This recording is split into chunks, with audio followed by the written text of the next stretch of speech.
സലാം പറയുന്നതിന്റെ മഹത്വം മനസ്സിലാക്കിയത് കൊണ്ട് തന്നെ സ്വഹാബത്തിന്റെ ചരിത്രത്തിൽ കാണാം, അവർ ഒരാളെ കാണാൻ വേണ്ടി മാത്രം വീട്ടിൽ നിന്ന് പുറത്തിറങ്ങും. എന്തിന്?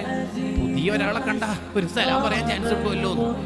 അതിൽപ്പെട്ട മഹാനാണ് സയ്യിദുന അബ്ദുല്ലാഹ് ഇബ്നു ഉമർ റളിയല്ലാഹു അൻഹുമാ. ഉമർ റളിയല്ലാഹു അൻഹുവിന്റെ മകൻ അബ്ദുല്ലാഹി റളിയല്ലാഹു അൻഹു ടൗണിലേക്ക് പോകും. എന്തിന്?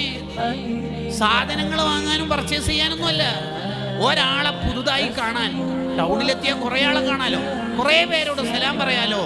ആ നന്മ കിട്ടാൻ, ആ ഓഫർ കിട്ടാൻ, ഒരു സാധനം പർച്ചേസ് ചെയ്യാനില്ലെങ്കിലും അങ്ങാടിയിൽ ആ ഒരു കൂലി കിട്ടാൻ വേണ്ടി, നന്മ ചെയ്യാൻ വേണ്ടി പോകുമായിരുന്നു എന്ന് കിതാബുകളിൽ, ഗ്രന്ഥങ്ങളിൽ കാണാം. അപ്പൊ എത്ര ഇതിന്റെ മഹത്വം! നമുക്കെത്രയാ സാധ്യതകൾ ചുറ്റുവട്ടത്ത്. ഒരു ദിവസം തന്നെ ശരിക്കും കൗണ്ട് ചെയ്യുകയാണെങ്കിൽ ഒരു 100-200 സലാം നമ്മൾ വിചാരിക്കുകയാണെങ്കിൽ നടക്കും.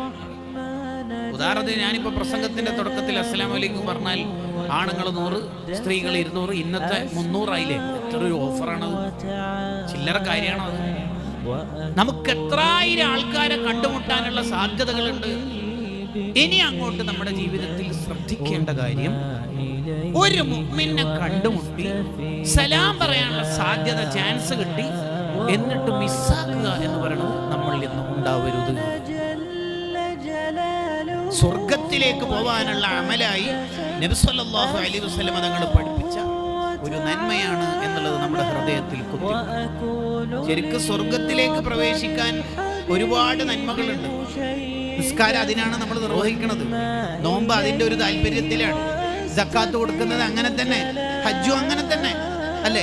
സാധാരണക്കാരായ നമ്മളൊക്കെ ഒരു താല്പര്യം ഒന്ന് സ്വർഗം കിട്ടണം എന്നാണ് അല്ലേ? അതെ.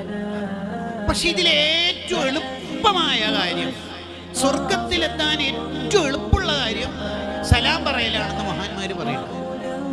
നന്മകളുടെ കൂട്ടത്തിൽ സ്വർഗത്തിലെത്താൻ ഒരു റിസ്ക്കും ഇല്ലാത്ത ഒരു അമലാണ് സലാം പറയുന്നത്.